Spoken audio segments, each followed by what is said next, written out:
दोस्तों, कभी आपके साथ ऐसी अजीब घटना हुई है कि जिस कंपनी में आप काम करते हो वो आपसे 4 लाख रुपए कंपेंसेशन मांग ले, वकील का नोटिस भेज दे और इतना ही नहीं, आश्चर्यजनक रूप से मामला 10,000 रुपए में सेटल भी कर ले। पैसे ना देने पर आपको नजदीक के थाने भी बुलाया जाए और जब आप वहां जाओ तो आपको वहां कोई नहीं मिले। अगर ये सब कभी आपके साथ हुआ है तो इसका मतलब आप स्कैम के शिकार हो गए हैं और बाकी लोगों को अपनी कहानी बताकर सावधान करने की जरूरत है।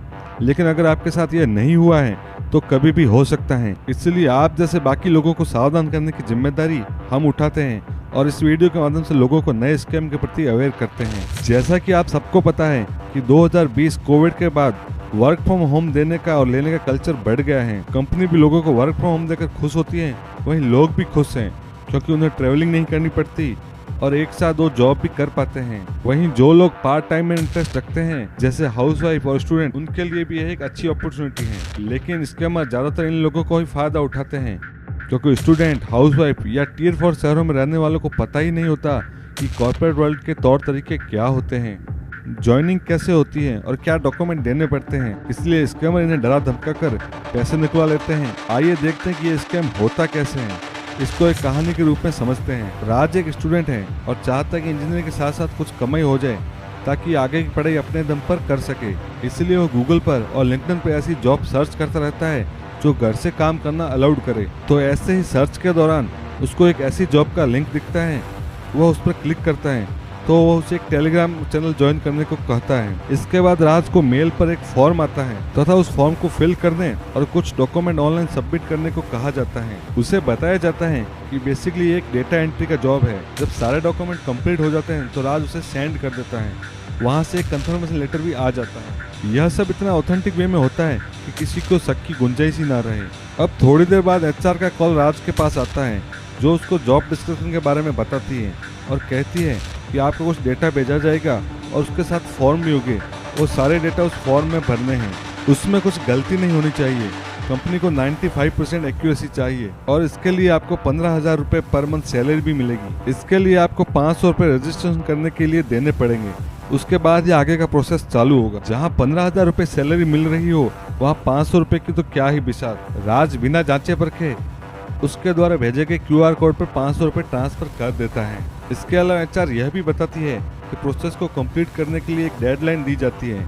उस डेडलाइन में प्रोजेक्ट कंप्लीट करके सबमिट करना जरूरी है, नहीं तो आप पे पेनल्टी लगेगी। राज इन सब शर्तों को मान लेता है। अब उसके पास एक और ऑनलाइन फॉर्म आता है जिसमें टर्म एंड कंडीशन लिखी हुई होती है।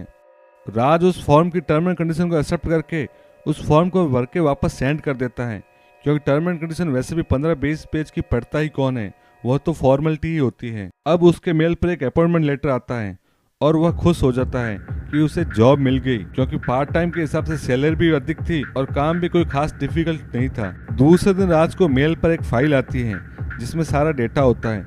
उसके साथ एक फॉर्म का फॉर्मेट भी होता है जिसमें उस सारे डेटा की एंट्री करनी है और उसको डेडलाइन मिलती है 2 दिन की। अब राज मन लगाकर दिन रात काम करता है। वैसे डेटा था तो बड़ा कंफ्यूजिंग, पर उसमें ऐसी कोई टेक्निकली चीज नहीं थी जो कि ना की जा सके, तो सावधानी से सारे फॉर्म में डेटा एंट्री कर देता है। क्योंकि कंपनी को 95% एक्यूरेसी मेंटेन करनी थी तो राज एक बार उसको डबल चेक भी करता है कि कहीं कोई गलती ना हो जाए। जब वो सेटिस्फाइड हो जाता है कि काम परफेक्ट हो गया है तो वो सारे डॉक्यूमेंट सेंड कर देता है। चूंकि उसने काम 2 दिन की बजाय 1.5 दिन में ही कंप्लीट कर लिया था तो उसको लगता है कि अब उसको शाबाशी मिलेगी। वह एक दिन इंतजार करता है। दूसरे दिन उसके पास HR डिपार्टमेंट से एक मेल आता है और कहा जाता है कि उसने जो डेटा एंट्री किया है उसमें बहुत गलतियां हैं, 30% की भी एक्यूरेसी मेंटेन नहीं की गई है। इसकी वजह से कंपनी के क्लाइंट का नुकसान हो गया है और आपको 12,950 प्लस GST पेनल्टी के रूप में भरना होगा और पैसा नहीं दिए जाने पर आप पर कार्रवाई की जाएगी। यह मेल पढ़कर राज एकदम से सन्न रह जाता है। उसको समझ ही नहीं आता कि क्या किया जाए। कहाँ तो वो पार्ट टाइम जॉब से 10-15 हजार रुपए कमाकर अपना खर्चा उठाना चाहता था और कहाँ ये सामने से पैसे मांग रहे हैं। वह समझ ही नहीं पा रहा था कि कोई कंपनी अपने एम्प्लॉय से पैसे कैसे मांग सकती है। वह इसी सोच में था तभी उसके फोन पर HR का कॉल आता है और वह उसे कहती है कि तुम्हें पैसा भरना ही पड़ेगा, नहीं तो कंपनी तुम पर हर्जाने जाने का केस करेगी जिसमें लाखों रुपए भरने पड़ सकते हैं। राज यह सुनकर और घबरा जाता है। उसने पूछा कि ऐसा कैसा हो सकता है तो HR बोली कि जिस फॉर्म में आपने सारे टर्म एंड कंडीशन एक्सेप्ट की थी उसमें ऐसा ही लिखा हुआ था। अब राज को काटो तो खून नहीं, वह पैनिक हो जाता है और फ़ोन काट देता है। अब थोड़ी देर बाद उसके फ़ोन पर फिर अनजान नंबर से कॉल आता है। वह उस कॉल को उठा लेता है। वह एक आदमी का होता है जो खुद को कंपनी का लॉयर बताता है और उसे फ़ोन पर धमकाता है कि पेनल्टी भर दो, नहीं तो पास वाले थाने में FIR दर्ज होगी और आपको नज़दीकी कोर्ट में भी बुलाया जाएगा। अब राज भयभीत हो जाता है, लेकिन देने के लिए पैसे तो उसके पास थे ही नहीं, तो रिक्वेस्ट करता है कि पैसे नहीं भर सकता, लेकिन सामने से वो लॉयर नहीं मानता है और फ़ोन काट देता है और मेल पे एक लीगल नोटिस भेज देता है जिसमें 2 दिन बाद ही उस एरिया के कोर्ट में पेश होना था और 4 लाख रुपए और कंपेंसेशन के रूप में देने थे। अब राज यह नोटिस पढ़कर हक्का बक्का रह जाता है और अपने एक दोस्त को कॉल करता है जो किसी बड़ी कंपनी में काम करता है और उसको अपनी पूरी प्रॉब्लम बताता है। उसका दोस्त उसे बताता है कि कंपनी कभी भी अपने एम्प्लॉय से ऐसे पैसे नहीं मांगती है, जरूर ये कोई स्कैम है। वह उसको एक आइडिया देता है कि अब की बार उसका कॉल आए तो उस वकील से उसका लाइसेंस नंबर मांग लेना। अब उसमें हिम्मत आ जाती है और कॉल का इंतजार करने लगता है। जैसे ही लॉयर का कॉल आता है वो उससे लाइसेंस नंबर मांग लेता है तो लॉयर गाली गलौज पे उतर आता है, राज को धमकाने की कोशिश करता है, लेकिन राज को अब ये खेल समझ आ गया था। हार कर लॉयर फोन काट देता है तथा राज को एक मैसेज करता है और बोलता है कि 8,000 में मामला रफा दफा कर देते हैं, नहीं तो कोर्ट में देख लेने की धमकी भी देता है। लेकिन अब राज झांसे में नहीं आने वाला था। तब लॉयर उसको कोर्ट का फर्जी नोटिस भेजता है जिसमें 2 दिन बाद कोर्ट में हाजिर होने का आदेश होता है। लेकिन अब राज का डर निकल चुका था क्योंकि उसे अच्छे से पता था कि यह ना तो कोई कंपनी है, ना ही कोई लॉयर है और ना ही कोई HR। यह सब स्कैमर का इंद्रजाल है जिसमें वो फंसते फंसते रह गया और सिर्फ 500 रुपये का ही नुकसान किया।